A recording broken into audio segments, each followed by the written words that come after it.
মানুষ হয় যে দুনিয়াতে আল্লাহর হুকুম অমান্য করে চলতো, তবে তার মৃত্যুর মুহূর্তটি হবে অত্যন্ত ভয়ঙ্কর। আযাবের ফেরেশতারা তার কাছে আসবে ভয়ঙ্কর এবং ঘুটঘুটে কালো চেহারা নিয়ে।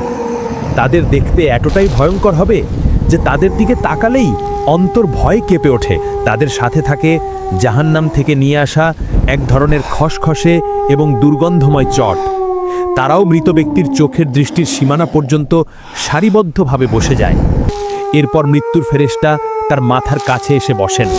তিনি কোনো রকম সান্ত্বনা দেন না, বরং তিনি অত্যন্ত কঠোর এবং ভয়ঙ্কর ধমকের সুরে বলেন, ওরে নাপাক আত্মা, তুই তো দুনিয়াতে অনেক খারাপ কাজ করেছিস, এবার তোর রবের গজবের এবং গজবের দিকে বেরিয়ে আয়।